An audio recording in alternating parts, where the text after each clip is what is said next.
So check this out. We're gonna listen to CNN's was it David Zurwick and what he feels about or how he feels about the fact that Elon Musk is going to at some point, if all things check out, at some point is going to get a hold of Twitter, right, and be basically it's going to go into private hands, and well, he's the owner. We know and we've long documented these guys and their failed attempts to. Well, let's say this: we've documented the meltdowns, but let's listen to another one. Of course, the potato head is right here as well as a part of it. So let's listen to what this man had to say about this. Let's listen. I think there's a bigger problem that when we focus on the personalities of people like Elon Musk and people say, oh, I think Elon's thinking this or that. There's a bigger problem here about how we are going to control the channels of communication in this country. Okay, again, remember that's what this is all about. It has nothing to do with some fear of white supremacy or allowing hate to run. That's not what we're dealing with. We are dealing with folks that are pissed off at the idea, particularly the CNNs, that their side cannot control a semi-prominent media channel. That's all this is. It's about narrative control. He just flat out admits it, but he'll continue on. 1927, we had the Radio Act. 1934, the Communications Act. Congress stepped in. We made rules. FCC wasn't great, but it's still regulating the broadcast industry. You can't use vulgar language. You can't do all these things with speech. We gave over our what amounts to our airwaves or our internet waves to Mark Zuckerberg and Elon Musk. And we are in. Okay, that's not what happened. Because, and it's funny how they look at it like, well, guy owns a prominent thing, and therefore that means that they control all communication, which is simply false. Much like your bitch ass channel is allowed to exist, like you have been telling so many people that have been getting a shit end of the Twitter moderation and all that, you can start your own company. Those are all things that are afforded to you. This is why I was even telling these conservatives to stop trying to get the fucking government involved and let this shit play out. You know what I'm saying?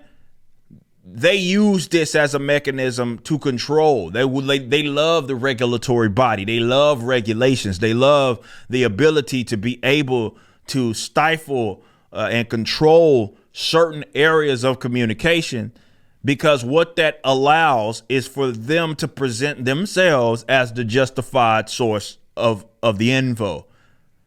Let's continue to listen in on this dickhead. So much trouble because those guys believe in making money. We've already seen that with the 2016 election in Zuckerberg when he was taking rubles for ads from Russia and saying, oh, I think it's crazy to think they had any influence on this election. Musk is the same. Musk doesn't want it. You know, he's upset with the SEC, how dare they question him? You know what I'm saying? This is dangerous. We can't think anymore in this country. We don't have people. No, I'm serious. We don't have people in Congress who can make regulations that can make it work. I think we can look to the Western countries in Europe for how they are trying to limit it. But you need controls on this. You need regulation. You cannot let these guys control discourse in this country, or we are headed to hell. We are there. Trump opened the gates of hell, and now they're chasing us down. Wait, we gotta get it.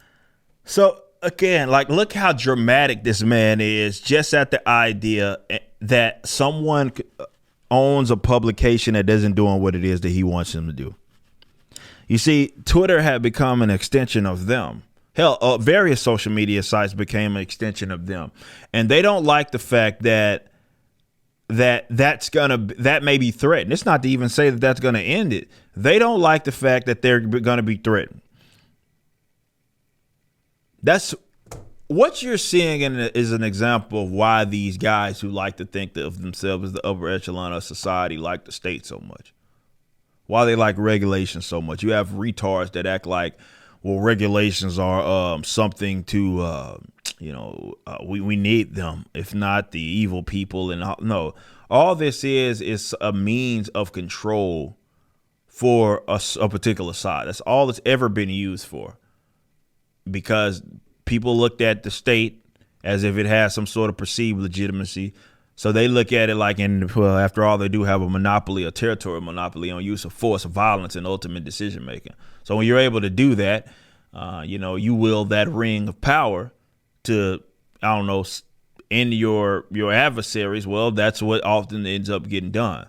This guy screaming and bitching because they may not, even though they had in the past, may not be able to control it. They weren't certainly screaming for it to be more regulated. Or more, when I say more regulated, I mean it's already semi-regulated, but you get what it is that I'm saying.